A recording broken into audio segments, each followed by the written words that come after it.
Sir unit 6, 7, 8 क्या sir खुद से करना है सर? नहीं, मैं कराऊँगा, मतलब जो इम्पोर्टेंट टॉपिक करा दूँगा। अभी तो टाइम है, जैसे आज यूनिट 10 हो जाएगा शाम तक। नहीं ठीक नहीं है? सर, आपने कल मैंने अटेंड नहीं किया था ना सर, इसलिए सर पूछ रही थी, ठीक है, मतलब यूनिट 10 कंफ्यूज हमारा आज थोड़ा। शाम तक ख़त्म हो जाएगा। इवन लास्ट की जो इवनिंग रात में क्लास होती है, उसके बाद कल कल हम लोग यूनिट 8 करेंगे और यूनिट 7 करेंगे, कोशिश करेंगे शाम तक कंप्लीट करने का। और अगले दिन 6 यूनिट कर लेंगे। ओके, तो जो इम्पोर्टेंट कवर कर लेंगे। जो जो इम्पोर्टेंट यूनिट 8 का इम्पोर्टेंट है चैप्टर 1, तो उसको पढ़ लेंगे अच्छे से। और बाकी सर जो आपने जितना तक पीवाईक्यूज करवाया है उतना तक रिवाइज या उससे पहले भी सर करना पड़ेगा सर? मतलब समझा नहीं मैं। सर आपने 2022 तक पीवाईक्यूज रिवाइज दिए थे, तो सर 2021 का भी सर करना पड़ेगा सर, वही पूछ रही थी। नहीं नहीं नहीं, जितना सफिशियंट है 2022 तक भी सफिशियंट है। आप पिछले 3 साल की भी रिवाइज कर लीजिए, वो भी ठीक है, क्योंकि ठीक है आपको क्वेश्चन से आइडिया लग जाएगा कि पैटर्न क्या है प्रेजेंट टाइम को। तो आप 2024 का, ये 23 का, 22 का कर लीजिए, सफिशियंट है, उतना भी सफिशियंट है। ठीक है sir. Okay, next social defence unit 10। What is social defence? Social defence को अडोप्ट किया गया यूएन के द्वारा 1948 में। ओके, तो सोशल डिफेंस का जो वर्क होता है, जो काम होता है, कि जो मार्जिनलाइज कम्युनिटी है, जो वनरेबल सेक्शन है हमारे समाज का, उनको प्रोटेक्ट करना, उनको हेल्प करना, उनको सपोर्ट प्रोवाइड कराना। किस तरीके से? In a very systematic way, in a very coherent and organise way. इसमें सरकार भी इंटरवीन करती है, सिविल सोसाइटी भी इंटरवीन करती है। ओके, तो वनरेबल सेक्शन में, मार्जिनलाइज सेक्शन में अलग अलग कैटेगरी हो सकती हैं, बहुत सारे लोग आ सकते हैं। सो जो इश्यूज हैं that deal with the social defence, that जैसे कि ड्रग एब्यूज़ के केसेस, ऐसे लोग जो कि ड्रग एडिक्टेड रहे हों पहले, उनको रिहेबिलिटेशन के माध्यम से ठीक करना। बूढ़े लोग, ओल्ड एज, जो बेगरी करते हैं, भिक्षा मांगते हैं, मतलब भीख मांगते हैं, सॉरी। और HIV एड्स अफेक्टेड व्यक्ति, ट्रैफिकिंग के शिकार जो लोग भी, महिलाएं, बच्चे। ओके, प्रोविजन सर्विसेज में मदद करना। प्रिजन, जो कैदी होते हैं जेल में, जेल के बाहर उनको कैसे हेल्प कर सकते हैं, उनके अधिकारों को प्रोटेक्ट कैसे कर सकते हैं जेल के अंदर, और जेल के बाहर उनको कैसे दोबारा से रीइंटीग्रेट करते हैं सोसाइटी में। और ट्रांसजेंडर। तो ये सभी के सभी इश्यूज जो हैं, जो हैंडल किए जाते हैं through the social defence. Clear? बोलिए। ये जो इशू है ना, उनको यस आपको ध्यान रखना, एग्जाम में आता है। ठीक है, जिसमें एक चीज़ है, एग्जाम में क्वेश्चन आया हुआ था, डेस्टिड वीमन, पीड़ित महिला, वो इसमें नहीं, मतलब महिलाओं को लेकर के इसमें नहीं है डायरेक्टली। हाँ, ट्रैफिकिंग के केस है, लेकिन डायरेक्टली इस प्रकार से महिलाओं को लेकर के वो इशू इसमें पार्ट नहीं है। तो ध्यान रखना, एग्जाम में अगर आए तो आप उस पर टिक मत कर देना। Okay, clear? यस तो अब बात करेंगे सोशल डिफेंस की जो फिलॉसफी है, how this social defence work. Okay, इसका जो फोकस होता है कि जो क्रिमिनल हैं, जो, ओके, उनको बजाय कि हम पनिशमेंट दें, पनिश करें, we can handle this types of people with the preventive major.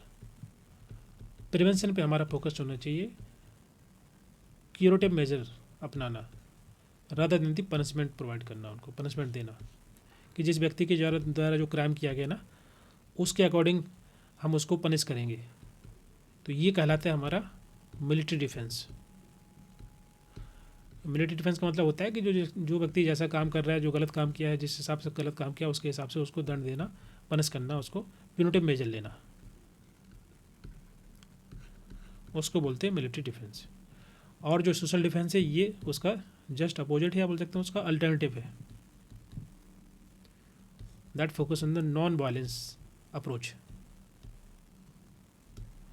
Based on the Gandhian philosophy. Okay, तो ये पनिशमेंट पे फोकस नहीं करता है, ये प्रिवेंशन पे फोकस करता है, क्यूरेशन पे फोकस करता है, कैसे ठीक कर सकते हैं। ओके, रिहेबिलिटेशन, कैसे व्यक्ति को दोबारा से रिहेबिलिट कर सकते हैं सोसाइटी में री इंटीग्रेट करने के लिए, री इंटीग्रेशन पर, कम्युनिटी इन्वॉल्वमेंट पर। जैसे कोई व्यक्ति जेल में था पहले, तो जेल से बाहर निकलने के बाद अगर व्यक्ति को फ्री छोड़ दिया जाए तो हो सकता है दोबारा जा करके उसी गैंग में शामिल हो जाए, फिर क्रिमिनल एक्टिविटी करना शुरू कर दे। तो उसको हम कैसे रिहेबिलिटेट करते हैं, कैसे रीइंटीग्रेट कर सकते हैं सोसाइटी में, जैसे उसको कोई स्किल प्रोवाइड कराना। बहुत सारे ऐसे एनजीओ काम करते हैं, कैदियों को स्किल देते हैं, ओके, ताकि उनको कोई रोज़गार मिल जाए, कोई काम करना शुरू करें, उनकी फैमिली चले, सोसाइटी के अंदर दोबारा से रीइंटीग्रेट हो पाए। तो ये तरीका इसको बोलते हैं सोशल डिफेंस। क्लियर?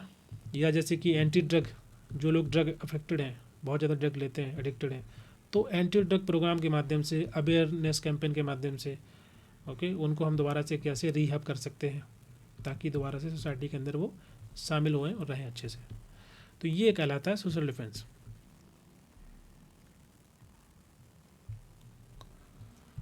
क्लियर?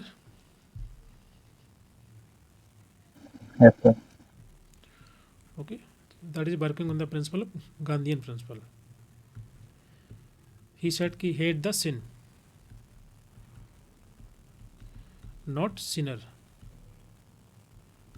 जो अपराधी है उसको हेट नहीं करना, बट उसके द्वारा जो काम किया गया है, गलत काम, कृत्य जो किया गया है, उस कृत्य को हम हेट कर सकते हैं। तो मतलब दोनों को अलग अलग करके देखा है। सो दोनों को अलग करके देखेंगे तो हम व्यक्ति को ठीक कर सकते हैं। ओके, सिन और सिनर, क्राइम और क्रिमिनल। तो अगर दोनों को अलग करके देखेंगे तो हम क्राइम क्रिमिनल को ठीक कर सकते हैं। जैसे हम लोग पहले पढ़ते थे थ्योरी में नैरेटिव अप्रोच के अंदर, कि किस तरीके से व्यक्ति और व्यक्ति की जो प्रॉब्लम है, person and the problem, that अगर उसको हम सेपरेट कर पाते हैं तो प्रॉब्लम को एड्रेस कर सकते हैं। बिकॉज व्यक्ति प्रॉब्लम थोड़ी है, प्रॉब्लम अलग होती है, व्यक्ति अलग होता है। इसी प्रकार से ये वाला concept. Okay, when we talk about in India,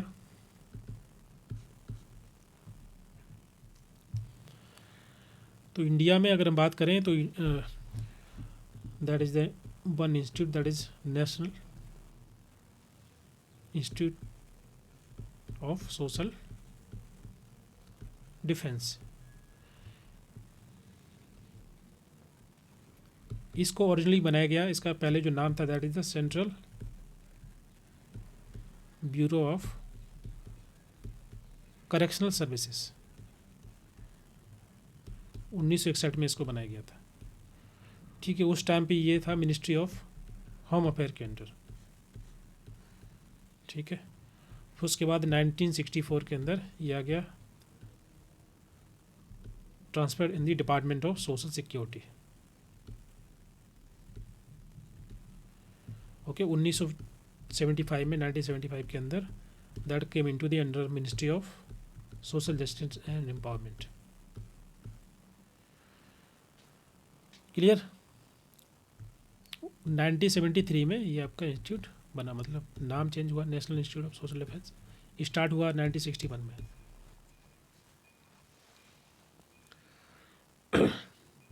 sir वो करेक्शन क्या लिखा है उसके पास, central bureau of correction? Correction services.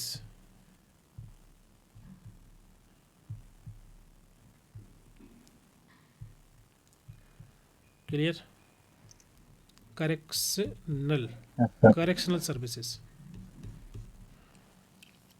जो मैं बात कर रहा था, जैसे जो जितने भी ऑफेंडर्स हैं, क्रिमिनल्स हैं, तो करेक्शनल सर्विसेज का मतलब यही होता है ना कि किस तरीके से उनको हम ठीक कर पाएँ, किस प्रकार की सर्विसेज दें तो उनको हम ठीक करें, रिहेबिलिटेट करें, क्यूरेटिव मेजर लेकर के, प्रिवेंटिव मेजर लेकर के, ऐसे प्रकार की प्रोग्राम पॉलिसी बना करके। तो ये जो ईयर है उनको ध्यान रखना है, national institute of social defence. Earlier इसका नाम था central bureau of correctional services in 1961। बाद में उस टाइम पे जो मिनिस्ट्री ऑफ होम अफेयर के अंदर आता था, अभी प्रेजेंट टाइम में ministry of social justice and empowerment, 1975 के बाद से। और प्रेजेंट टाइम में जो नेम है that national institute of social defence. Clear? इसका जो वर्क है, इसका एरिया है, पहला तो ये है कि ट्रेनिंग वगैरह प्रोवाइड करना, कैपेसिटी बिल्डिंग करना,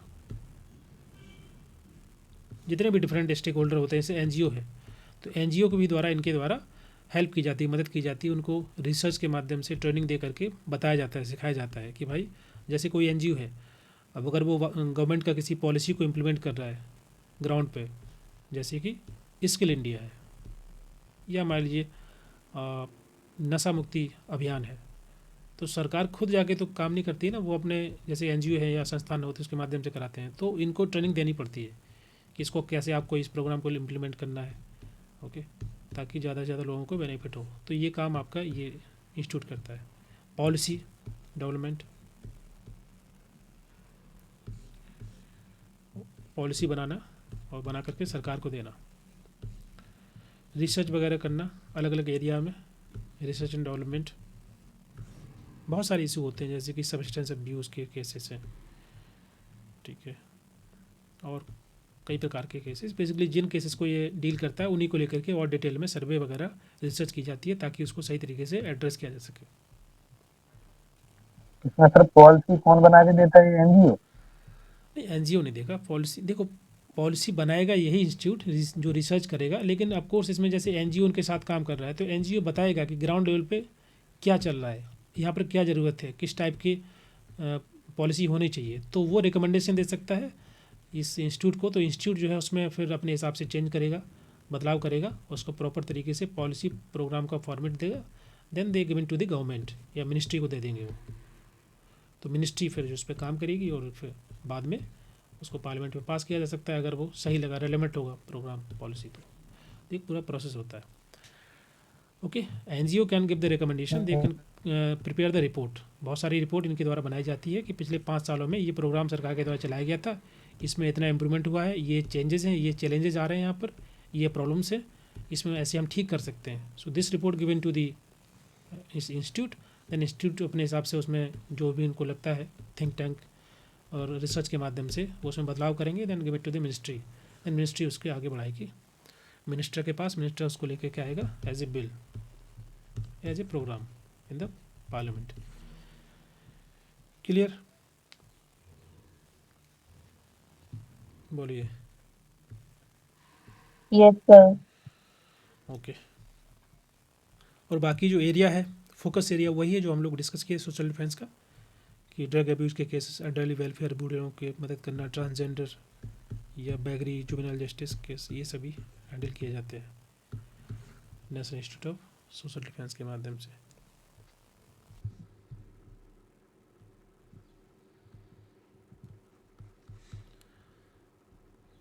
सो we have discuss about the social defence. एक टॉपिक हमारा डिस्कस हो गया था, सोशल डिफेंस डिस्कस कर लिए थे। इसके अलावा इंडिया में जो इंस्टीट्यूट है जिसको बोलते हैं national institute of social defence,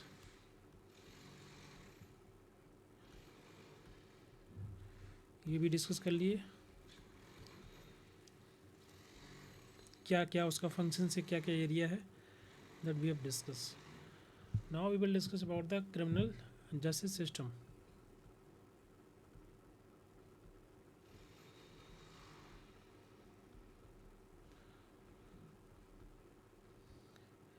criminal justice system का मतलब क्या होता है? एक ऐसा legal system, legal and social institutions जिसका काम होता है लॉ एंड ऑर्डर को सही तरीके से इम्प्लीमेंट कराना। जो क्रिमिनल लॉ है, कानून बने हुए हैं, उनका री एनफोर्समेंट हो सही तरीके से according with the law, rules and regulations, ताकि देश के अंदर, सोसाइटी के अंदर लॉ एंड ऑर्डर बना रहे और क्राइम को हम कंट्रोल कर पाए। Okay, so is a kind of system that enforce the law, criminal laws and the rules regulation which is mentioned in the laws, so that the law and order can be maintained in the society and the criminal or crime activity कम से कम हो, restricted हो। तो इसके लिए सबसे important component होते हैं criminal justice system के पहला है law enforcement body,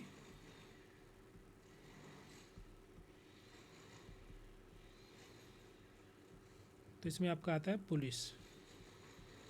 police and उसके जो फंक्शंस हैं वो सब, जैसे किसी व्यक्ति के द्वारा क्राइम किया गया है, ओके, तो उसको पकड़ना, उससे इंफॉर्मेशन इकट्ठा करना, जो भी इंसिडेंट हुआ है उसके बारे में इन्वेस्टिगेशन करना, एविडेंस कलेक्ट करना,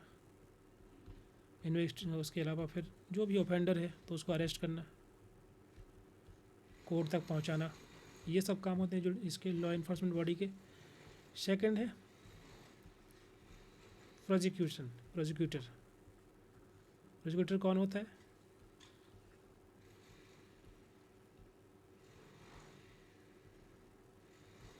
जो स्टेट की तरफ से केस लड़ता है, सरकार की तरफ से, ओके, जो स्टेट को, जो गवर्नमेंट को डिफेंड करता है, ना कि विक्टिम को। दूसरा होता है डिफेंस लॉयर। डिफेंस लॉयर का मतलब है जो डिफेंड करेगा अक्यूज्ड को, जो अक्यूज्ड है उसको डिफेंड करेगा। किसके अगेंस्ट में? गवर्नमेंट के केस के अगेंस्ट में। क्योंकि गवर्नमेंट के केस कौन लड़ रहा है? प्रोसिक्यूटर। फिर आता है कोर्ट। ये दोनों की बात सुनेगा कौन? सुनेगा? कोर्ट सुनेगा। जो फाइनल वर्डिक्ट होगा वो दिया जाएगा कोर्ट के द्वारा based on the evidence, based on the hearing. जो भी हियरिंग की जाएगी उसमें जो फाइनल वर्डिक्ट दिया जाएगा कोर्ट के द्वारा। तो यहाँ पर ये डिफरेंट बॉडी हो गई, जैसे फॉर एग्जांपल आपको अलाउ हो गया लॉ इन्फोर्समेंट बॉडी, सेकंड आपका लॉयर हो गया फ्रॉम द गवर्नमेंट, दूसरा डिफेंस लॉयर, तीसरा court, next fourth correction houses. Correction houses का मतलब जेल हो गया, या और भी जगह बोल सकते हैं जहाँ पर लोगों को रखा जा सकता है। प्रिजन हो गया, कम्युनिटी भी हो सकती है। कभी कभी डायरेक्टली छोटे मोटे केस में जेल में नहीं डालते हैं, तो व्यक्ति कम्युनिटी में रह सकते हैं, वो भी करेक्शन हाउस की तरह होता है। करेक्शन सेंटर्स होते हैं। सो ये डिफरेंट सिस्टम है जो कि क्रिमिनल जस्टिस सिस्टम का पार्ट होते हैं। सर ये सीक्वेंस में लगा हुआ है, मतलब यदि आ सकता है एग्जाम में ये, तो अपन हाँ को प्रोसिक्यूटर पहले बोलना पड़ेगा फिर डिफेंस लॉयर, ऐसा? हाँ, नहीं वैसे तो ये दोनों ही साथ में केस लड़ते हैं, बट ऑफ कोर्स जैसे कि जो भी गवर्नमेंट है उसका केस इसके द्वारा लड़ा जाएगा, और जो प्रोसि- विक्टिम होगा वो डिफेंस लॉयर के द्वारा लड़ाएगा। तो ये इसका कोई सीक्वेंस नहीं है। हाँ, शुरुआत आपकी होगी लीगल इन्फोर्समेंट बॉडी से, पुलिस से, कि जो ऑफेंडर है, जो जिसके द्वारा क्राइम किया गया है या अक्यूज्ड है, तो पहले उससे इंट्रैक्शन किया जाएगा पुलिस के द्वारा। देन जब केस जाएगा कोर्ट में, तो कोर्ट में फिर ये दो लोग रहेंगे, दो बॉडी रहेंगी, ये केस को लड़ेंगे, हियरिंग की जाएगी इस कोर्ट के अंदर, कोर्ट सुनेगा उसको, फिर जजमेंट देगा। तो वैसे फ्लो पूछ भी सकते हैं, बट ये starting from the police then come to the correction houses, jail, ये फ्लो रहेगा। ठीक है सर। तो इसमें जो मैं बात कर रहा था करेक्शन हाउसेस में कभी कभी जो है प्रोविजन पे व्यक्ति को रखा जाता है। प्रोविजन होगा, प्रोविजन का मतलब क्या होता है?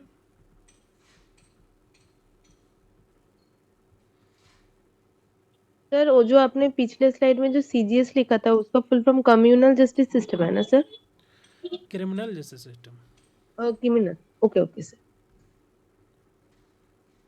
क्रिमिनल जस्टिस सिस्टम का मैंने डिफाइन भी किया है कि क्या चीज़ है। एक ऐसा सिस्टम जो कि क्राइम को कम करने के लिए बनाया गया है। इसकी कुछ जो भी रूल्स रेगुलेशंस होते हैं इंस्टीट्यूशंस के, लॉ बने हुए हैं, कानून, ओके, और रूल्स रेगुलेशन से उनको फॉलो करना होता है ताकि जो क्राइम है, क्रिमिनल एक्टिविटी हो, कम से कम हो, एंड सोसाइटी के अंदर लॉ एंड ऑर्डर बना रहे। तो ये पूरा का पूरा प्रोसेस है इस सिस्टम का। सिस्टम के बहुत सारे कंपोनेंट हैं जो इस चीज़ को इंश्योर करते हैं, जो मैं यहाँ पर बता रहा हूँ।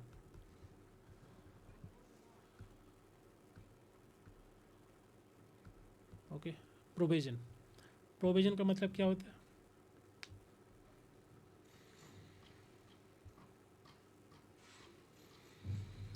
मतलब जेल ना जाना, मतलब जेल की जगह वो कम्युनिटी में उनको रखा जाता है टू वर्क समथिंग।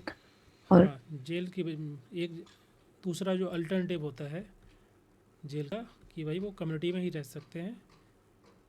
अगर जैसे किसी व्यक्ति के द्वारा कोई नॉन वायलेंट क्राइम किया गया है, बहुत ज़्यादा कोई हीनियस क्राइम, सीरियस क्राइम नहीं है, छोटी मोटी क्राइम, पहली बार क्राइम किया, जैसे किसी की जेब काट लेना, तो ये क्राइम तो है बट छोटा सा क्राइम, पहली बार किसी ने कर लिया, कोई चोरी कर ली छोटी सी, तो ऐसे केस में उसको जेल क्यों रखेंगे? जेल में जाएगा तो जेल में बड़े बड़े और क्रिमिनल होते हैं, वहाँ जाएगा तो और ज़्यादा बड़ा क्रिमिनल बन सकता है, तो ऐसे केस में उसको प्रोविज़न पे रख सकते हैं। तो फादर ऑफ प्रोविज़न जिन्होंने इसकी बात की, इसकी एडवोकेसी की, प्रोविज़न रखना चाहिए लोगों को बजाय कि उसको हम जेल में डालें, तो फादर ऑफ प्रोविज़न माने जाते हैं जॉन अगस्टस। ये कंसिडर होते हैं as a father of provision. Okay, अब इसमें कुछ कंडीशंस होती हैं, ऐसा नहीं है कि अब क्राइम तो किया ही है, कोई भी व्यक्ति हो, कैसा भी क्राइम होता है, तो कुछ कंडीशंस होती हैं, उसको फॉलो करना होता है। कंडीशन ऑफ प्रोविज़न, ओके, कि रेगुलर चेकअप किया जाएगा प्रोविज़न ऑफिसर के द्वारा, आपको लगातार अपडेट देना है, किसी प्रकार का ड्रग नहीं लेना है, बिकॉज उसकी भी टेस्टिंग की जाती है। कम्युनिटी में ही रहना है, कहीं भागना नहीं है, कहीं जा नहीं सकते आप, किसी ऐसे लोगों से नहीं मिल सकते जो कि क्रिमिनल हैं या क्रिमिनल एक्टिविटी में इन्वॉल्व हैं। ओके, और जो भी रिहेबिलिटेशन प्रोग्राम चलाए जाते हैं सरकार के द्वारा या किसी संस्था के द्वारा, तो उसको भी आपको पार्टिसिपेट करना, वहाँ भी जाना है, वहाँ भी आपकी अटेंडेंस होनी चाहिए।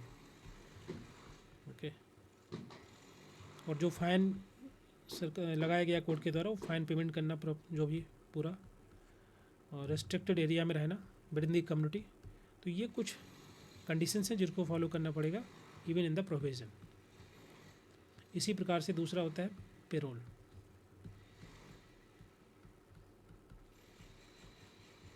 पेरोल का मतलब क्या होता है?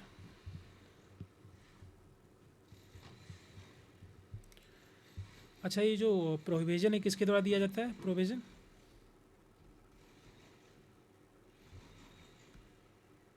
Sir, by court, by court, बिल्कुल। पेरोल,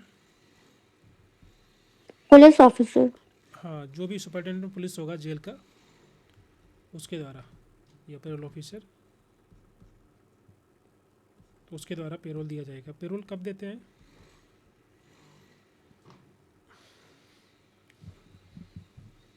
बताइए। सर बिहेवियर जब अच्छा रहता है, एज पर द स्टैंडर्ड रहता है, जब वो तो मिलता है सर। हाँ, वो भी एक कंडीशन होगा कि बिहेवियर, अगर व्यक्ति, जब बोलिए बोलिए। कुछ टाइम तक वो जेल में रह चुका है, हाँ, मतलब ठीक है। वो टाइम के बाद ये पेरोल दिया जा सकता है। हाँ, जैसे व्यक्ति को अगर 10 साल की सज़ा है तो उसने कुछ समय जेल में काट लिया हो, और जो टाइम उसने काटा हो, जैसे 2 से 3 साल अगर उसने जेल में रहा हो, 2-3 साल में पता चल जाएगा उसका बिहेवियर किस प्रकार का है, तो उस बिहेवियर के बेसिस पे देख करके उसको पेरोल दी जाती है। ओके, कभी कभी घर में कोई फंक्शंस वगैरह होता है, शादी या कुछ है, तो तब भी उसको पेरोल पे वो आ सकता है। ओके, कभी कभी अगर पेरोल कभी कभी ऐसे केस में दे देते हैं कि वो उसका बिहेवियर अच्छा नहीं, लेकिन साथ में पुलिस आती है, फिर पुलिस जो है उसको पकड़ के लाते हैं और ले जाते हैं वापस। या फिर अगर बिहेवियर ठीक है तो दे अलाउ कि भाई तुम जा सकते हो कुछ समय के लिए। अगेन उसमें भी रेस्ट्रिक्शंस होते हैं।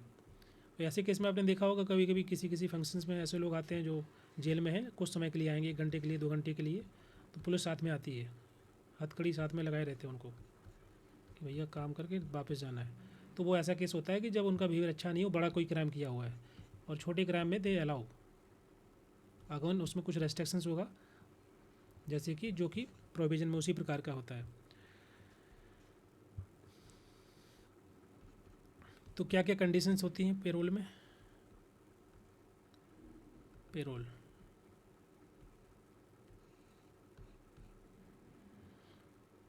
पहला ये है कि जो क्रिमिनल ऑलरेडी हैं, जिस प्रकार का आपने क्राइम किया है, वैसे क्रिमिनल से आपको दोबारा नहीं मिलना है, मतलब उनके कांटेक्ट में नहीं आना है। ओके, आप अपना घर, अपना कम्युनिटी, अपना गांव जहाँ पर जा रहे हैं वहाँ उसको छोड़ करके और कहीं नहीं जा सकते, किसी डिस्ट्रिक्ट में या किसी स्टेट के अंदर और कहीं भी बिना परमिशन के। ओके, किसी प्रकार का भी ड्रग वगैरह नहीं ले सकते, क्योंकि वो टेस्ट किया जाता है। ओके, तो ये सब कंडीशंस को फॉलो करना होता है दोनों केसेस के अंदर। एक और होता है that is called bail. Bail कब मिलता है? बेल माने क्या? ये आपका टेम्पररी रिलीज होता है। किसका? एक्यूज पर्सन का। एक्यूज का मतलब है किसी ने कोई क्राइम कर दिया, तो अभी तक वो एक्यूज है जब तक कि उस पर जो है उसके अगेंस्ट में केस चल रहा है, जो वो ऑफेंडर बन नहीं जाता तब तक उसको हम एक्यूज बोलेंगे। कि भाई कभी कभी ऐसा होता है कि किसी ने जो है किसी के नाम पे एफआईआर कर दी या उसको दूसरे केस में डाल दिया, उसका नाम डाल दिया, तो अक्यूज ही कहलाएगा, क्योंकि हो सकता है उसके द्वारा कोई क्राइम ना किया गया हो। तो केस चलेगा कोर्ट में, सुनवाई होगी, देन जो जज है वो फाइनल करेगा कि इसने कोई क्राइम किया है कि नहीं किया है। समबडी इज अक्यूज्ड, तो उसको जेल मिल जाती है, सॉरी बेल मिलती है उसको। उसके लिए they have to give some kind of money, एक मॉनेटरी बॉन्ड साइन करना होता है, कुछ अमाउंट ऑफ मनी जमा करनी पड़ती है कोर्ट के अंदर। ओके, तो बेल जनरली मिल जाती है। ये सब जितने भी नेता हैं, पॉलिटिशियंस हैं, वो सब बेल पे ही होते हैं। उनके द्वारा बहुत सारे केस चल रहे हैं उनके अगेंस्ट में, वो अक्यूज्ड भी नहीं जबकि उनके द्वारा केस किए गए, प्रॉपर क्रिमिनल हैं, फिर भी वो उनको बेल पे रहते हैं। बहुत सारे ऐसे केसेस हैं जहाँ पर ज़्यादातर तो पॉलिटिशियंस बेल पे ही हैं, कि जब भी हियरिंग होगी, जब भी तारीख होगी, तारीख पे जाएंगे, वहाँ बैठेंगे, फिर दोबारा से फिर इसी प्रकार से तारीख पे तारीख चलती रहती है, उनको बेल मिलती रहती है, क्योंकि केस चलता रहेगा। Okay okay, they have to attend the court. जब भी कोर्ट हियरिंग होगी, सो वहाँ पर जाएंगे, कंप्लाई करेंगे, जो रूल्स रेगुलेशंस उसको फॉलो करेंगे, कंडीशंस को, बस। और केस चलता, क्योंकि केस तो बहुत लंबा चलता है, कोई 5 साल 8 साल 10 साल, तब तक व्यक्ति बाहर रहेगा बेल पे। ओके, तो बेल क्या हो गया आपका? एक टेम्परेरी रिलीज हो गया, व्यक्ति को छोड़ दिया जाता है जब तक वो अक्यूज्ड है, before and during the trial. Bail तब भी मिल जाती है जैसे कि किसी व्यक्ति के अगेंस्ट में कोई केस हो गया, पुलिस आएगी, उसको ले जाएगी, ठीक है, हो सकता है उसको कुछ दिन जेल में रखे, 1 महीने 2 महीने 3 महीने, कभी कभी तक केस चलता है। तो बाद में जब वो केस कोर्ट में जाएगा, तो कोर्ट में उनका जो वकील होगा ना, वो इस प्रकार की दलीलें देगा कि उसको शायद बेल मिल जाएगी व्यक्ति को। तो कुछ दिन जेल में रहने के बाद भी बेल मिल जाता है, या उसके पहले भी मिल जाता है। तो बड़े जो वकील होते हैं वो सब पैसा लेकर के बेल दिला देते हैं। नेक्स्ट है सोशल वर्क विथ फैमिली।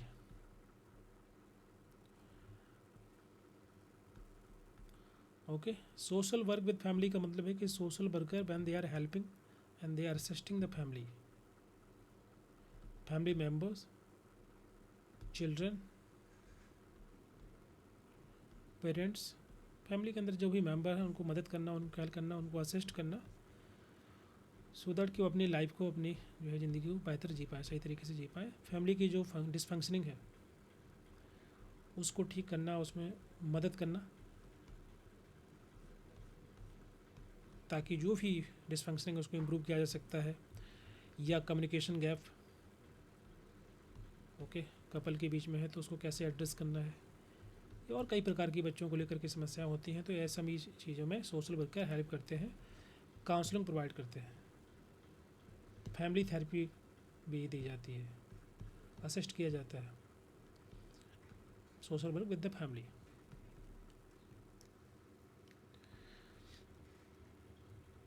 ठीक है, तो फैमिली सबसे छोटा यूनिट होता है हमारे सोसाइटी का। What are the basic function of family?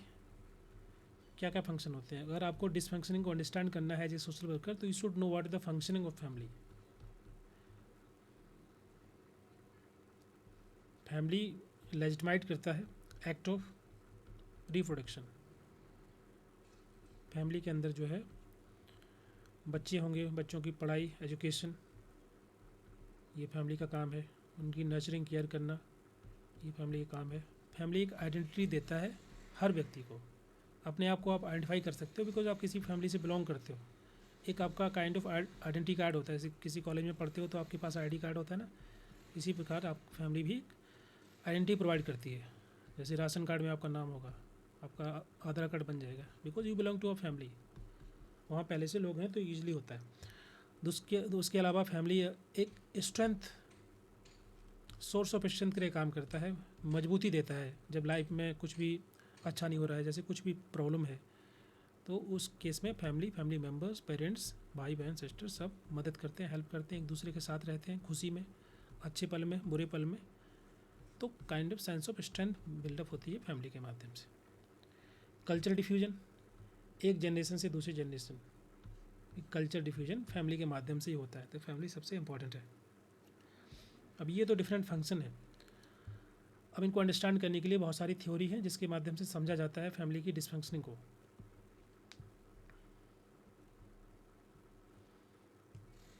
एक टर्म और होती है फैमिली डायनेमिक्स।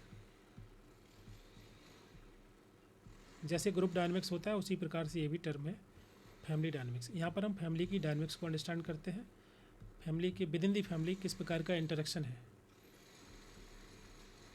किस तरीके के फैमिली के जो मेंबर्स हैं, how they are related to the other member. Okay, किस तरीके से वो आपस में रह रहे हैं, को एग्जिस्टेंस किस तरीके का है with each other, how they are interacting, how they are communicating with each other, how they are helping each other in a difficult situations। ये सभी दिखाता है उस फैमिली की डायनेमिक्स को, फैमिली की गतिशीलता दिखाती है। ओके, अगर डिसफंक्शनिंग ज़्यादा है तो फिर जो डायनेमिक्स है वो कम होगी। So there the multiple theory through which we can understand the family dynamics और dysfunctioning. Theoretical model of family functioning.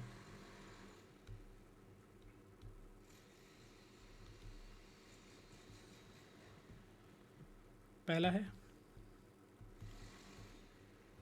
Circumflex model of family functioning या marital and family relation, family system. Family system को समझने का एक model, circumflex model जो दिया गया था डॉक्टर डेविड ऑल्सन के द्वारा। ओके, इनके द्वारा बोला गया कि अगर फैमिली की डायनेमिक्स को समझना है, फंक्शनिंग को अंडरस्टैंड करना है, तो ये 3 डायमेंशंस हैं, इसके माध्यम से हम समझ सकते हैं कि फैमिली किस तरीके से फंक्शन कर रही है या नहीं कर रही है, डिसफंक्शनिंग है। 3 डायमेंशन दी। पहला दिया इनके द्वारा कोहेसिवनेस, कितनी एकजुटता है फैमिली के अंदर। दूसरा फ्लेक्सिबिलिटी, कितना आप अपने आप को बदल पाते हैं, चेंज कर पाते हैं इन डिफरेंट डिफिकल्ट सिचुएशंस।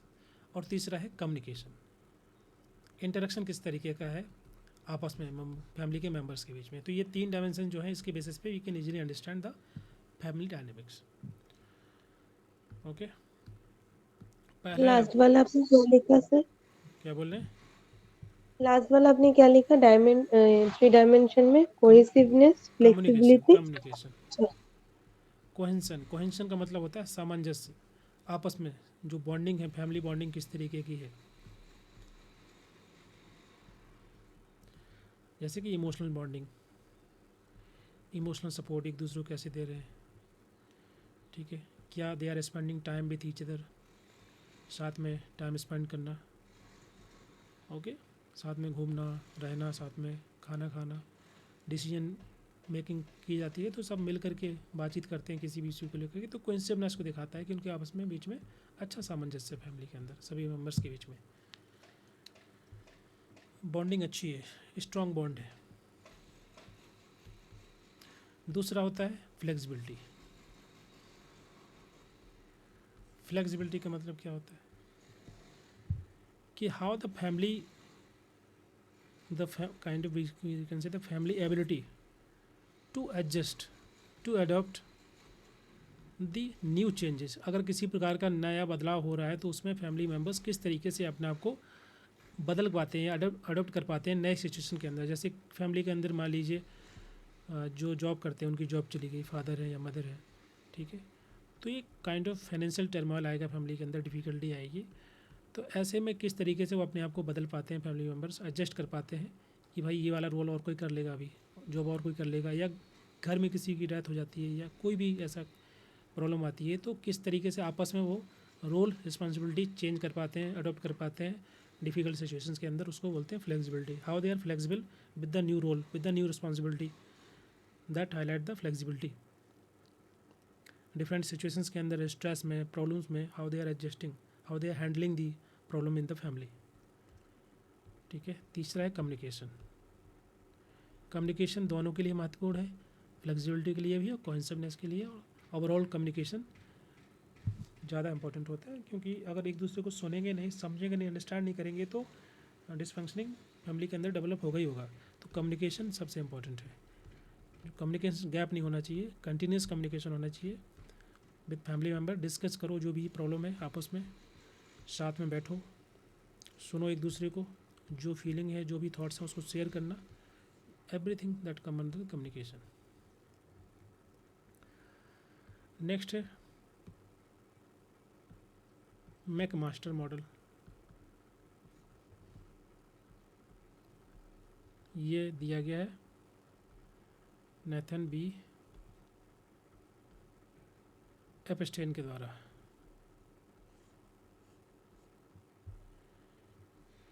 इन्होंने कहा कि किस तरीके से फैमिली फंक्शनिंग करती है, फैमिली की डायनामिक्स कैसी है, उसको अगर हमको अंडरस्टैंड करना है तो ये की 6 डायमेंशंस हैं, इससे हम अंडरस्टैंड कर सकते हैं। पहला है प्रॉब्लम सॉल्विंग।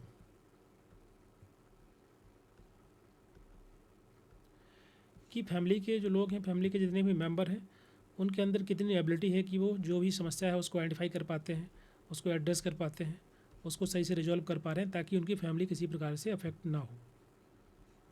ठीक है, ये दोनों प्रकार का होता है। एक तो समस्या को प्रैक्टिकली सॉल्व करना, दूसरी अगर प्रॉब्लम है तो हम किस तरीके से इमोशनल सपोर्ट दे रहे हैं एक दूसरे को। दूसरा है कम्युनिकेशन। तो कम्युनिकेशन हम डिस्कस कर ही चुके हैं कि communication exchange of information with in the family member, verbal non verbal किसी प्रकार का है बातचीत करना। तीसरा है रोल्स। रोल्स का मतलब क्या है कि जो वर्क है, जो जिम्मेदारी है फैमिली मेम्बर्स की, वो कैसे शेयर की गई है, किस तरीके से डिवाइड है सभी में। ऐसा ना हो कि एक ही व्यक्ति ज़्यादा काम कर रहा हो तो कहीं ना कहीं फिर झगड़ा कन्फ्लिक्ट होता है फैमिली के अंदर। तो जिम्मेदारियाँ सभी के सभी सही तरीके से शेयर होनी चाहिए। जो रोल है वो सही से क्लियर होना चाहिए कि किसका क्या काम है, कौन क्या काम करेगा, और एडजस्ट कर पाना, बदल पाना, चेंज कर पाना अपने आप को रोल रिस्पॉन्सिबिलिटी के अंदर। ऐसा नहीं है कि एक ही व्यक्ति एक ही प्रकार का काम कर रहा है, दूसरे को नहीं करना आता है, वो नहीं करना चाहता है, तो झगड़ा होगा फिर। So try to adjust with the different work. घर के बाहर का काम, घर के अंदर का काम जो है anybody can perform, so that should be adjusted. Next है effective responsiveness। इफेक्टिव रिस्पॉन्सिबनेस का मतलब होता है कि रेस्पॉन्ड कर पाना in a very difficult situation. So this is the ability of the family, how they are responding in a, जब ज़रूरत है, जब इमोशनल सपोर्ट की ज़रूरत है तो वहाँ पर फैमिली मेम्बर्स, हस्बैंड वाइफ, बच्चे आपस में किस तरीके से हेल्प कर रहे हैं, मदद कर रहे हैं। ठीक है, चाहे वो खुशी हो, जॉय का समय हो, जब या कोई दुख हो, कोई कारण हो, सैडनेस हो, कोई कंसर्न हो, कोई प्रॉब्लम हो, तो किस तरीके से जो है they are expressing their emotions in a very different way, that highlight the effective responsiveness. Next है अफेक्टिव इन्वॉल्वमेंट। तो ये कुछ कुछ तो कनेक्टेड है, आपस में जुड़े हुए हैं।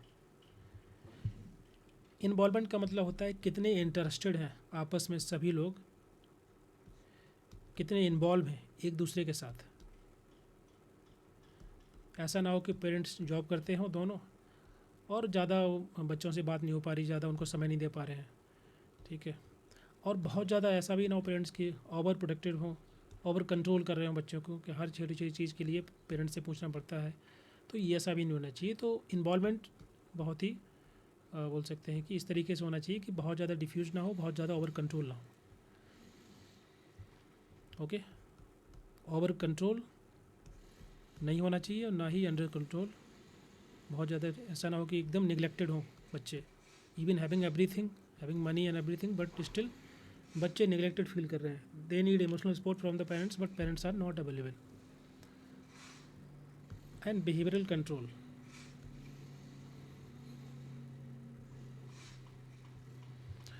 बिहेवियर कंट्रोल का मतलब होता है कि जो भी मिनिमम स्टैंडर्ड ऑफ बिहेवियर होता है अलग अलग कॉन्टेक्स्ट के अंदर वो उसको निभाएं या उसको कंट्रोल करें, उसको मैनेज कर पाएँ, उसको सेट कर पाएँ। ओके, कि बिहेवियर कंट्रोल का मतलब ऐसा नहीं होता कि बिहेवियर को कंट्रोल करना, मतलब सही जगह पे सही बिहेवियर दर्शाना। कि जैसे अभी एग्ज़ाम है तो अभी पढ़ना ही है, तो हमारा जो फोकस होना चाहिए that totally focus on the exam till the 31st। उसके बाद we have time enough so we can enjoy. तो इस तरीके उसको बोलते हैं behavioural control according to the context and the situation. Okay, clear.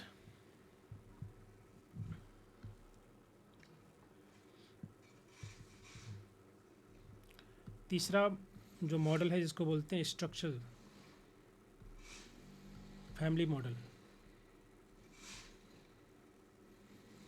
या थेरेपी अप्रोच भी बोलते हैं इसको। थेरेपी अप्रोच क्यों बोलते हैं? क्योंकि इसमें सोशल वर्कर खुद उस फैमिली का पार्ट होता है, उसके साथ रहता है, उनको अंडरस्टैंड करता है, इसलिए इसको हम फैमिली थेरेपी अप्रोच बोलते हैं।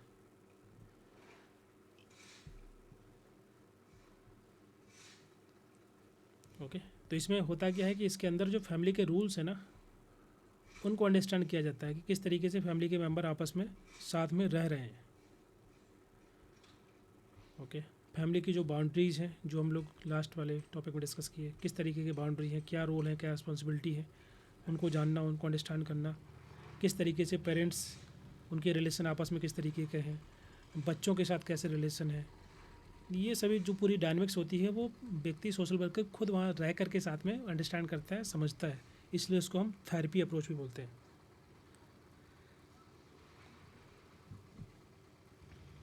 क्लियर। ये वाला और एक बार जस्ट शॉर्ट में बता दीजिए सर।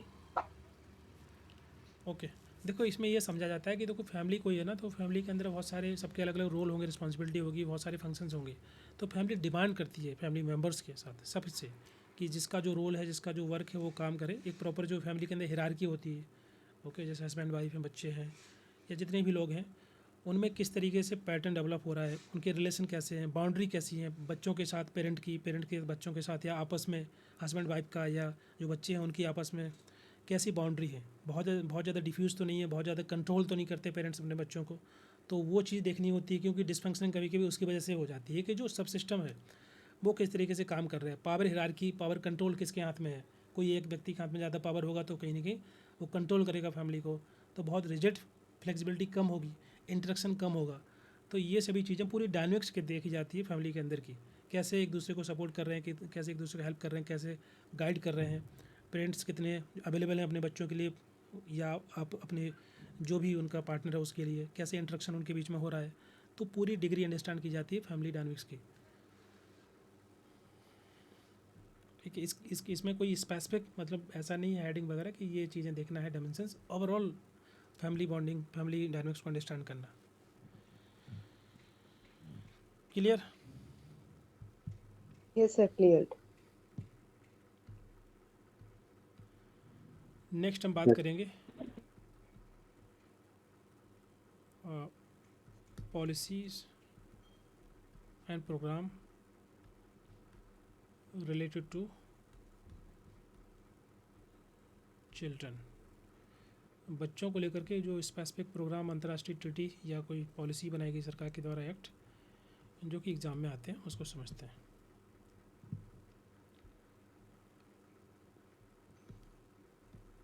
चाइल्ड,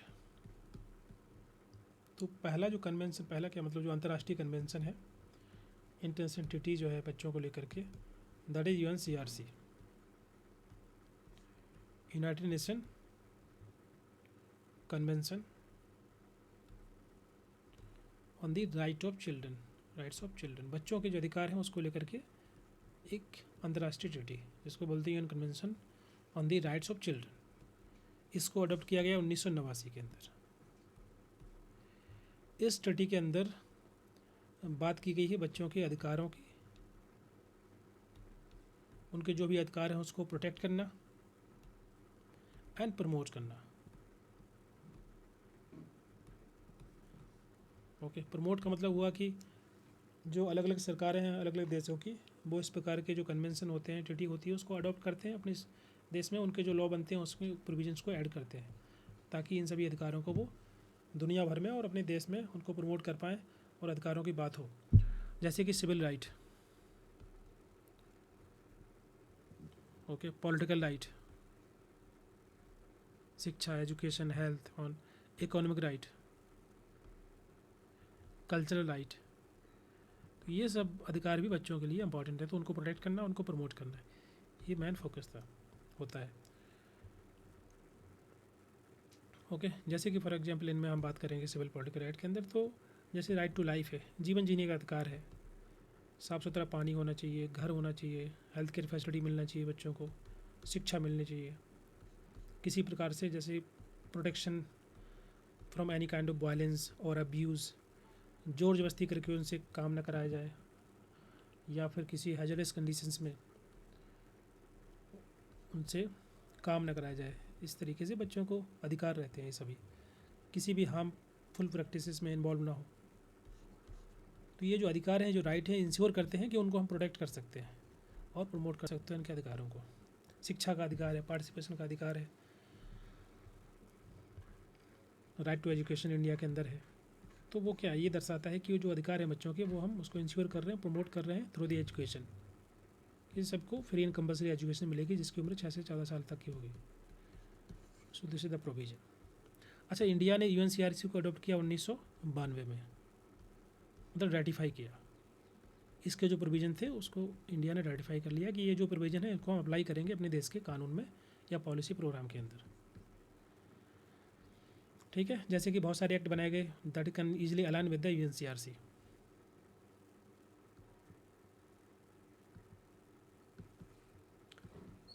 किया हो गया इसको, 1 सेकेंड। पॉक्सो एक्ट 2012, ये जो है एक्ट बनाया गया था ताकि बच्चों को प्रोटेक्ट किया जा सके from this sexual offence, protection of children from sexual offence, act 12। इसके अलावा चाइल्ड लेबर एक्ट है, ताकि जिन बच्चों की उम्र कम होती है उनसे काम न कराया जा सके। चाइल्ड लेबर को प्रोहिबिशन एंड रेगुलेशन एक्ट 1986, उसके बाद अमेंडेड हुआ 2016 में। इसी प्रकार से पॉलिसी हैं बहुत सारी, ICDS स्कीम है जो कि फोकस करती है अर्ली एजुकेशन पर बच्चों को, और साथ ही साथ न्यूट्रिशन फूड इंश्योर करना आंगनवाड़ी के माध्यम से। एजुकेशनल राइट होते हैं। तो इस प्रकार के बहुत सारी पॉलिसी प्रोग्राम जो होते हैं बच्चों के लिए अलग अलग कंट्री, बिकॉज उन्होंने अगर रेटिफाई किया UNCRC को, तो देट इंश्योर कि उनके जो प्रोविज़न है that should also reflected in the local level law and policy.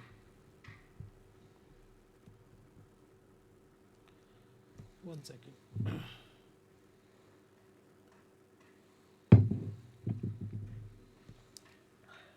Next juvenile justice act,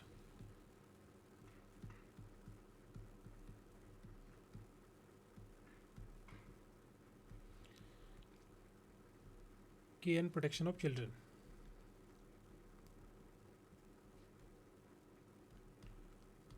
दो 2015। तो ये जो एक्ट है और UNCRC की जो भी गाइडलाइंस थी that is also aligning with this act. इस एक्ट के कुछ फीचर हैं जिसको हम लोग डिस्कस करेंगे। 2 कैटेगरी होती है इसके अंदर चिल्ड्रन की। पहली कैटेगरी है ऐसे बच्चे जो कि इनके अगेंस्ट में किसी प्रकार का केस चल रहा है, children with the in conflict with law, कि उसके द्वारा कोई क्राइम कर दिया गया है, अक्यूज्ड है किसी भी क्राइम के अंदर, तो उसको हम बोलेंगे children in the conflict with law. जैसे किसी बच्चे के द्वारा मर्डर कर दिया गया है तो उसके अगेंस्ट में केस चलेगा, तो ये कैटेगरी में आएगा। दूसरा है children in the need of care, जिनको केयर की ज़रूरत है और साथ ही साथ प्रोटेक्शन की ज़रूरत है, तो ये दूसरी कैटेगरी है। ओके, जैसे जिन बच्चों के पेरेंट्स नहीं हैं, अमेंडेड है, या ऐसे बच्चे जो कि ट्रैफिकिंग का शिकार हैं, तो उनको प्रोटेक्शन की ज़रूरत है।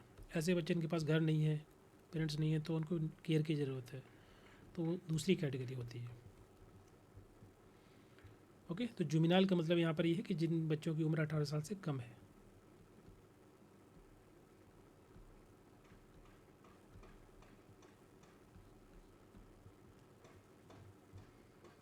क्लियर?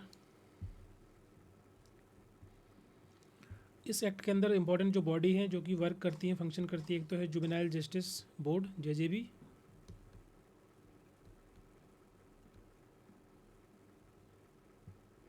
और दूसरी है CWC, that is a child welfare committees.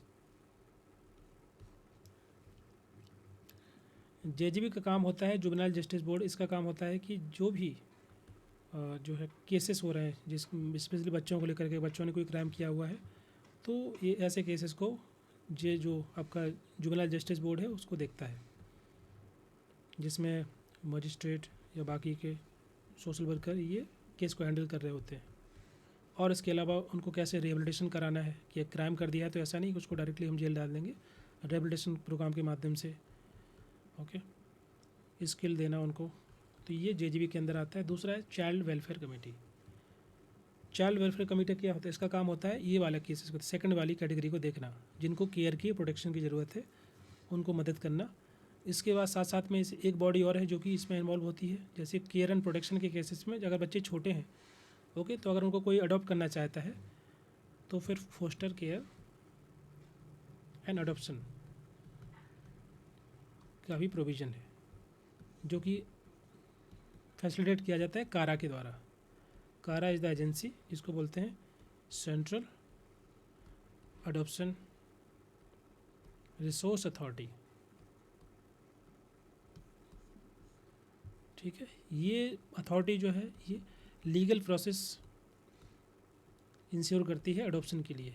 अगर किसी को बच्चा अडॉप्ट करना है तो इसके थ्रू ही कर सकते हैं। सबसे पहले इसके वेबसाइट पे जाएंगे, ऑनलाइन पोर्टल पे जाएंगे, वहाँ रजिस्टर करेंगे अपनी जो भी स्पेसिफिकेशन है, जो जिस तरीके का ही बच्चा चाहिए, लड़का है लड़की है, एज वो सब कुछ, देन उसके अकॉर्डिंग प्रोसेस फॉलो किया जाएगा। देन उसके बाद जो लीगल गाइडलाइंस होती हैं उनको फॉलो करते हुए अडॉप्शन प्रोसेस कंप्लीट होता है। क्लियर? तो कारा को लेकर के एग्जाम में क्वेश्चन आता है, कारा के फुल फॉर्म पता होना चाहिए और किस मिनिस्ट्री के अंदर आता है और किस प्रकार की। Sir R stand for?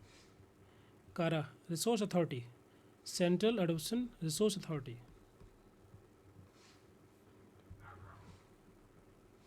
Central adoption resource authority. Okay,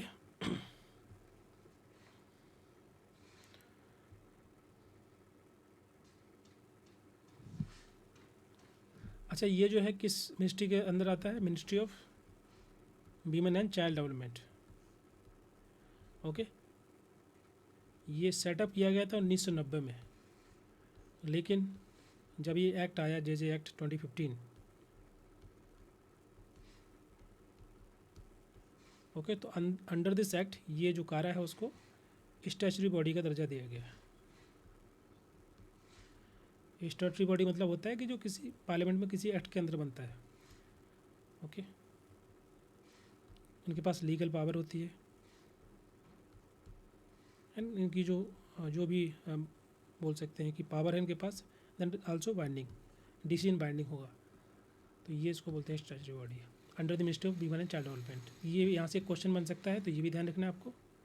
और दूसरा जो अलग अलग प्रोविज़न है जे एक्ट के, वो हम लोग यहाँ डिस्कस किए। क्लियर? अब जे एक्ट को बाद में अमेंड किया गया 2021, अभी जो 2021 के अंदर कुछ नए प्रोविज़न ऐड किए गए थे, और जो क्राइम की कैटेगरी थी उसमें अभी अपडेट किया गया है, उसको थोड़ा देखते हैं। यहाँ तक क्लियर है सभी को?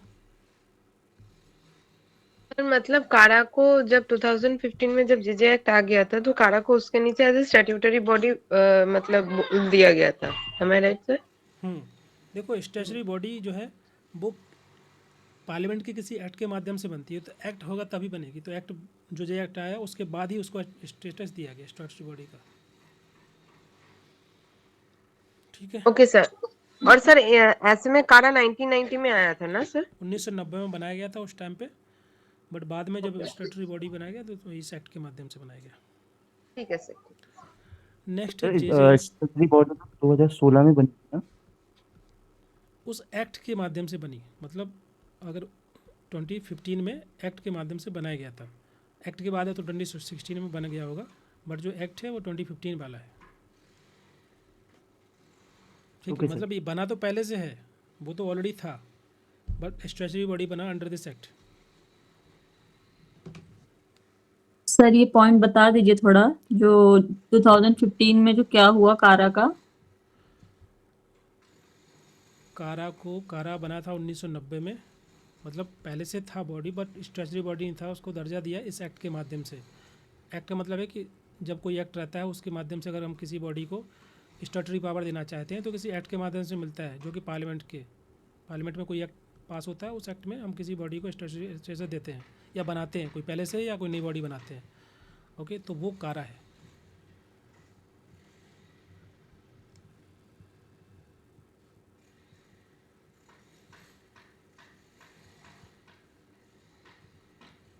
क्लियर? जी सर।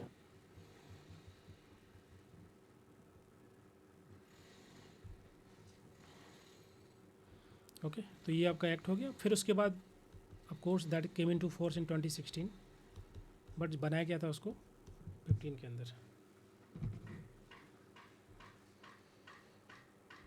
ओके,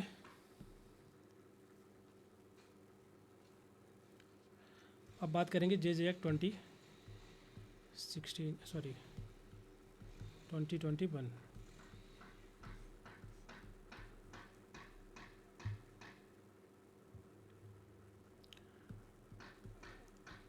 2021 और उसके पहले वाले एक्ट में क्या डिफरेंस है? कुछ नए अमेंडमेंट हुए थे, चेंजेस हुए थे, क्या क्या हुए थे बताइए।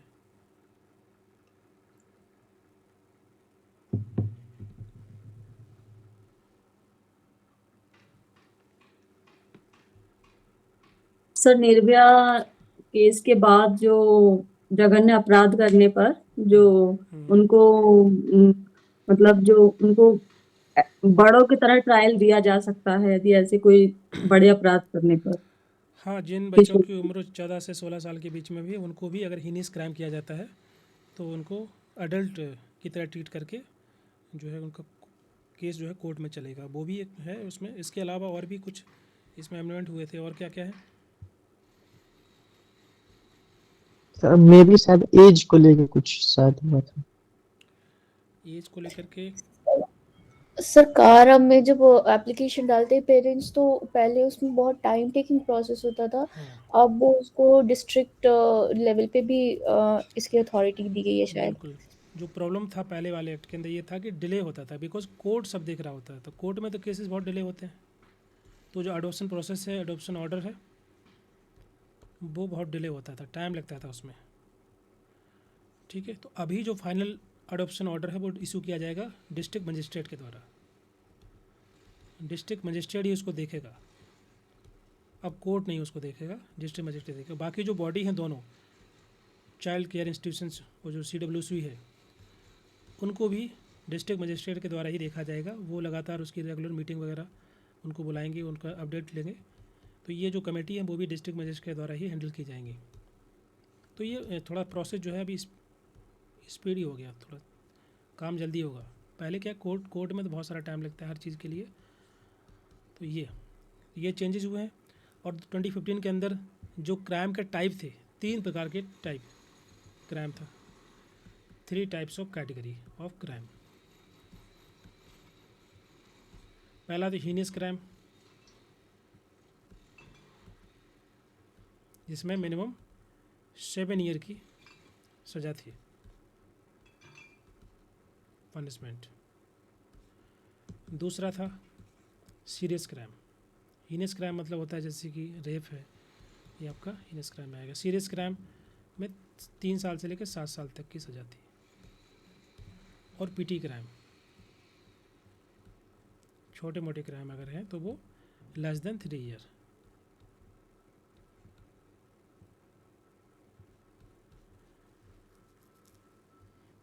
ओके, जैसे किसी व्यक्ति के द्वारा कोई क्राइम किया जाता है तो मिनिमम 7 ईयर ऑफ पनिशमेंट होगा। अगर हीनियस क्राइम है, रेप है, मर्डर है, तो ये सब that come under the category of heinous crime. Serious crime 3 साल से 7 साल की सज़ा है अगर किसी व्यक्ति के द्वारा किसी को असॉल्ट किया जाता है, या और मतलब यहाँ पर हम बात कर रहे हैं जेजे एक्ट के अंदर, तो वो सीरियस क्राइम रहेगा। पिटी क्राइम छोटे मोटे क्राइम। 2021 में क्या हुआ कि इसकी कैटेगरी को जो है, क्योंकि इसमें जो मैक्सिमम पनिशमेंट है, नया क्लॉज ऐड किया गया, मैक्सिमम पनिशमेंट को लेकर के और मिनिमम पनिशमेंट को लेकर। मतलब जैसे कि जो सीरियस क्राइम था ना, इसकी कैटेगरी को ब्रॉड कर दिया गया। ओके, जैसे मान ली कोई केस है जिसमें मैक्सिमम पनिशमेंट 7 साल है और मिनिमम पनिशमेंट तो था ही नहीं प्रोविज़न, तो इसमें क्या किया कि जो सीरियस क्राइम है उसको ब्रॉड कर दिया गया इस कैटेगरी को, कि जब भी कोई केस होगा उसको देखा जाएगा कि मैक्सिमम पनिशमेंट कितना है, मिनिमम कितना हो सकता है, उसके हिसाब से केस चलेगा।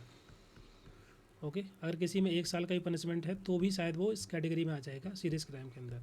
तो डिपेंड करेगा, अभी क्या है कि अभी डिपेंड करेगा कि केस किस टाइप का है, उसको देखा जाएगा, उसको समझा जाएगा उसके बेसिस पे। क्योंकि कभी कभी क्या होता है कि कोई बहुत बड़ा केस नहीं है, फिर भी अगर उसको हम हीनियस क्राइम में कंसिडर कर लेंगे तो फिर अडल्ट की तरह केस चलेगा बच्चे पर। तो ये देखा जाता है कि वो केस का टाइप क्या है, उसका नेचर क्या है, उसके हिसाब से डिफ़ाइन किया जाएगा। ओके, तो ये उसको एक तो कर दिया maximum punishment category of more than 7 year. In case minimum punishment नहीं है तो वो आपका सीरियस क्राइम में आ जाएगा। बस इसके बेसिस पे फिर असेसमेंट किया जाएगा क्राइम का कि किस। क्लियर? सर सेकंड पॉइंट आपने क्या बताया? नो, अगर देखिए, अगर मैक्सिमम पनिशमेंट 7 साल से ज़्यादा है तब तो वो समझ में आ रहा है कि आपका हीनियस क्राइम है, जो भी है अगर हीनियस क्राइम नज़र आ रहा है। अगर कोई ऐसा केस किया गया है कि छोटा सा कोई मतलब कोई भी केस है बच्चे के द्वारा, कभी कभी ना गलती से वो कर देते हैं, उनको बताया जाता है तो उस हिसाब से कर देते हैं, गलती हो गई तो क्या करेंगे ऐसे केस में, उनको हम अडल्ट ट्रीट नहीं कर सकते ना। तो उनको देखा जाता है कि वो सीरियस क्राइम में किस टाइप का केस है, किस टाइप का अपराध है, उसकी इंटेंसिटी देखी जाती है, उसके हिसाब से फिर वो डील किया जाता है। तो सीरियस क्राइम में उसको देखते हैं। तो इसकी जो कैटेगरी है उसको ब्रॉड कर दिया गया है, दैट इज़ नॉट लिमिटेड। सो 7 साल से कम वाले जितने भी केसेस होंगे that can be also come under this category of serious crime. कोई भी केस हो सकता है वो।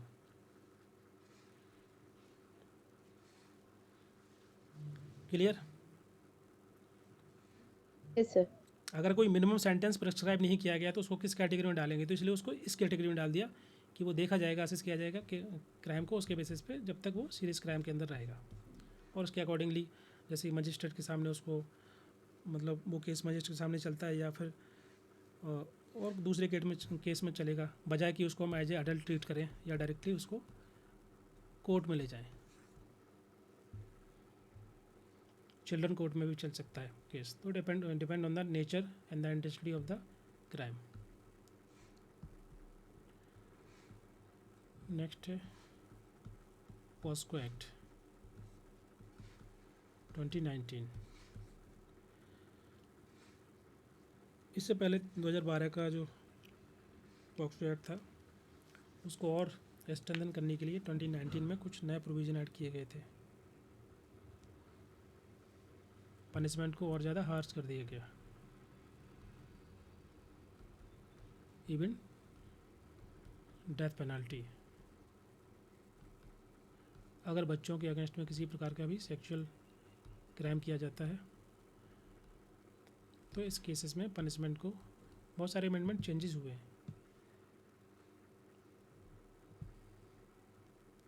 जैसे पहला केस है आपका पेनिट्रेटिव सेक्सुअल असॉल्ट।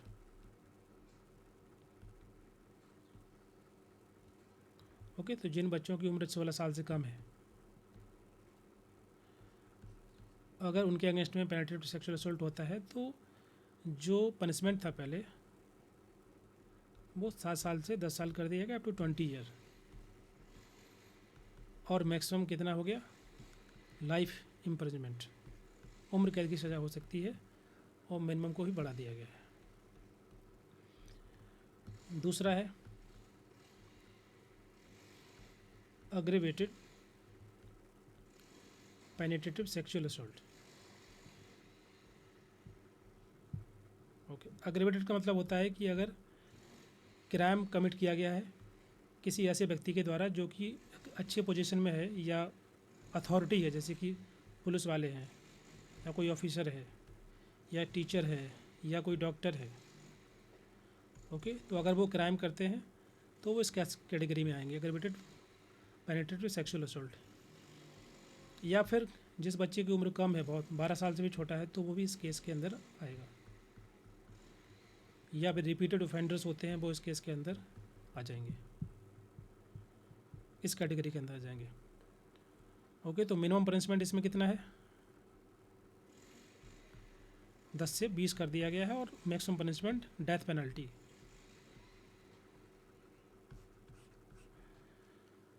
ओके, तो ये चेंजेस हुए हैं पॉक्सो एक्ट 2019 में। इसके अलावा पनिशमेंट के अलावा और भी इसमें कैटेगरी ऐड की गई है सेक्सुअल ऑफेंस की, सेक्सुअल, जैसे कि चाइल्ड पोर्नोग्राफी। अगर ऐसे लोग जो कि इन्वॉल्व हैं चाइल्ड पोर्नोग्राफी में या उसका यूज करते हैं, ओके, पोर्नोग्राफिक पर्पज़ के लिए, तो that is also come under the punishment. 10 साल तक की सज़ा हो सकती है। अगर व्यक्ति के द्वारा किसी भी बच्चे को यूज़ किया जाता है फॉर द पोर्नोग्राफिक पर्पज़, तो ये भी that come under the this law, and उसको 10 साल तक की सज़ा हो सकती है। 10 साल से लेके लाइफ इम्प्रिजमेंट, पूरी उम्र कैद की सज़ा हो सकती है। अगर रिपीटेड ऑफेंडर है, कई बार ऐसा क्राइम कर रहा है, तो उसको डेथ पेनल्टी भी हो सकती है या लाइफ इम्प्रिजमेंट।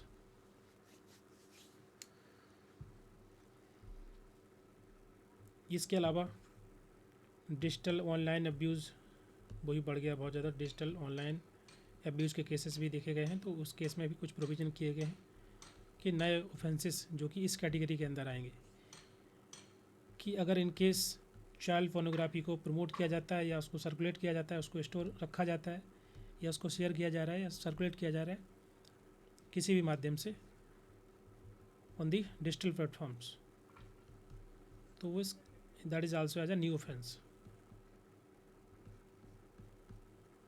ओके, तो उसमें 5 साल तक की सज़ा है पहले ऑफेंस में। अगर दोहराया जाता है तो उससे आगे भी 7 सालों से ज़्यादा हो सकता है। ये वाला और एक बार बताइए, डिजिटल वाला सर। डिजिटल ऑफेंस का मतलब होता है कि जैसे कि इस प्रकार के वीडियो या फ़ोटो, पिक्चर्स बच्चों की, या जिनमें चिल्ड्रन पोर्नोग्राफी कंटेंट है, तो उस कंटेंट को अगर कोई व्यक्ति यूज़ करता है, शेयर करता है, या उसको देख रहा होता है, भेज रहा होता है, किसी को सर्कुलेट कर रहा होता है, जैसे कि बहुत सारे प्लेटफॉर्म पे शेयर कर देना, भेजना, व्हाट्सअप है, कोई इमेज है, टेलीग्राम पे शेयर कर देना, तो ये भी is kind of new offence under this digital online abuse. तो वो भी काइंड ऑफ ऑनलाइन अब्यूज़ ही है, क्योंकि वो सर्कुलेट होगा तो बहुत सारे लोग देख पाएंगे। तो जो इमेज है, जो वीडियो है, जिसको व्हाट्सएप के थ्रू, टेलीग्राम के थ्रू लोग शेयर कर रहे होते हैं, तो वो भी kind of that is also new offence under this digital online abuse. Okay, तो उस केस में भी जो सज़ा है वो भी 5 साल तक की है, 5 से ज़्यादा ही। पहली बार कोई ऑफेंस करेगा, उससे आगे करेगा तो सब्सिक्वेंट ऑफेंस 7 साल और आगे तक की सज़ा मिलेगी। क्लियर?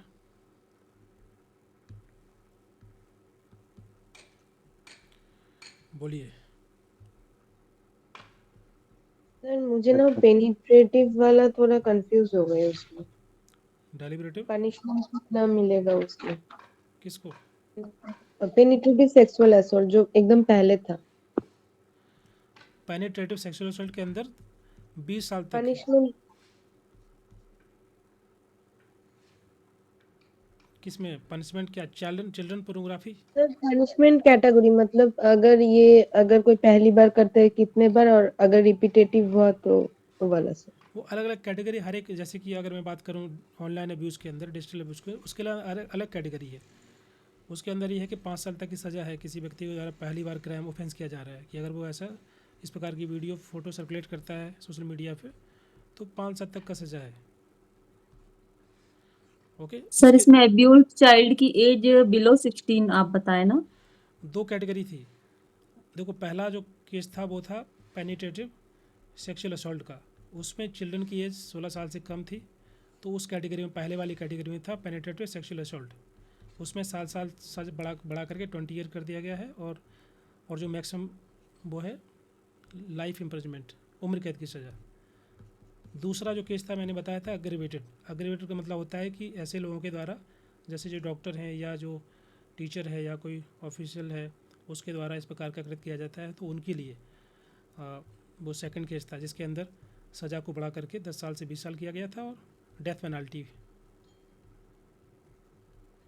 थी इसके अंदर। सेकंड वाले के अंदर, सेकंड के अंदर मैंने बोला था कि in case aggravated sexual assault के अंदर वो भी कैटेगरी आ जाएगी, जैसे कि जिस बच्चे की उम्र कम है, जो कि मान लीजिए 12 साल से भी छोटा है, तो अगर उसके अगेंस्ट में ऑफेंस किया जाता है, कमिट किया जाता है, तो वो भी सेकंड वाली कैटेगरी में आएगा, तो उसको डेथ पेनल्टी हो सकती है उस केस में व्यक्ति को।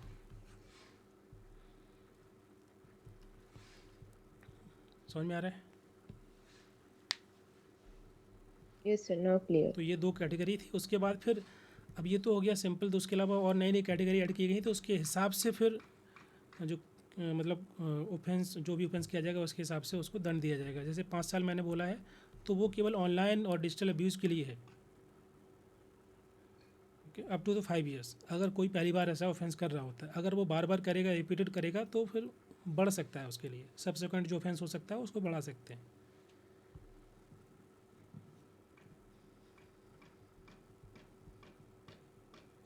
क्लियर?